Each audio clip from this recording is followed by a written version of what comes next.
Hey, ils étaient riches, ils pouvaient s'acheter tout ce qu'ils voulaient, et un jour ils ont fait la connerie de leur vie. Dans cette vidéo, nous allons voir ensemble 5 millionnaires qui ont perdu leur fortune. C'est parti. En 5e position, nous avons MC Hammer. C'était un célèbre rappeur des années 90. Il était reconnaissable par son fameux pantalon parachute. Après la sortie de son 2e album, il vend plus de 10 millions d'exemplaires, et ça le rend extrêmement populaire mais aussi très riche. On estimait sa fortune à plus de 30 millions de dollars. Mais très vite, il craque et commence par acheter un manoir à 12 millions de dollars, avec plus de 200 employés qui lui coûtent chaque mois plus de 500 000 dollars. Mais aussi plusieurs Lamborghini et même un hélicoptère. Ajoutez à ça des problèmes judiciaires et en moins de 5 ans, il s'est retrouvé endetté de plus de 13 millions de dollars.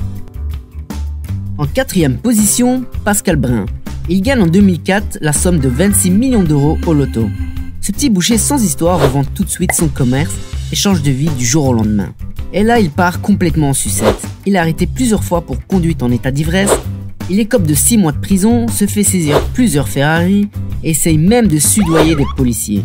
Après ça, il essaye de se lancer dans l'immobilier. Il achète un immeuble pour louer des appartements et là, les locataires lui annoncent qu'ils ne vont pas payer, estimant qu'il est assez riche comme ça. Ajoutez à tout ça quelques vols dont il est victime, aujourd'hui il a dû perdre une bonne partie de son patrimoine. Il devrait faire attention à ne pas rejoindre notre ami MC Hammer. Numéro 3, Jordan Belfort. Ce nom vous dit peut-être quelque chose. C'est l'homme qui a inspiré le film Le Loup de Wall Street. Jordan est un jeune trader au chômage qui tombe sur une combine pour gagner énormément d'argent avec des actions qui ne valent rien. Il va créer la société Stratton Oakmont et écouler pour des centaines de millions d'actions et réaliser plusieurs transactions complètement illégales. Malheureusement, toutes ces conneries vont le conduire directement en prison et lui faire perdre la grosse partie de sa fortune. Numéro 2, Michael Carroll. En 2002, ce jeune Britannique, à peine âgé de 19 ans, a eu beaucoup de chance. Il a gagné près de 10 millions de livres à la loterie. D'habitude, j'aime pas être méchant, mais là, faut avouer que c'est le roi des idiots. Au lieu d'investir intelligemment son argent, il a préféré dilapider toute sa fortune en cocaïne, en alcool, jeux d'argent et en prostituées.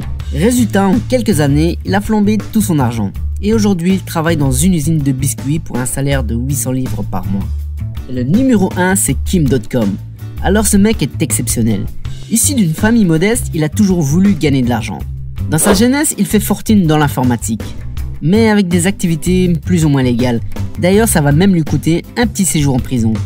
Sorti complètement fauché, il décide de se refaire avec le site Mega Upload. Après avoir ramé pendant 3 ans, le site trouve enfin son public et devient incontournable dans le milieu du téléchargement illégal.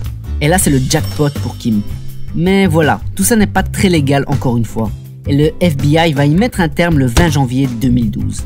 Aujourd'hui, tous ses biens ont été saisis, et même s'il a réussi à s'en sortir juridiquement, côté finance, c'est plus trop ça. Mais qui sait, il va peut-être encore réussir à se refaire et à nous étonner dans les années qui suivent. Et voilà, j'espère que ces exemples vous serviront de leçon si un jour vous devenez riche. Et en fait, j'aimerais vous remercier, vous avez été nombreux à vous abonner depuis ma dernière vidéo. J'ai toujours besoin de vous pour qu'on fasse grandir ensemble cette chaîne. N'hésitez pas à cliquer sur le bouton pour vous abonner. Et si ce n'est pas déjà fait, partagez cette vidéo avec vos amis sur Facebook. À la semaine prochaine.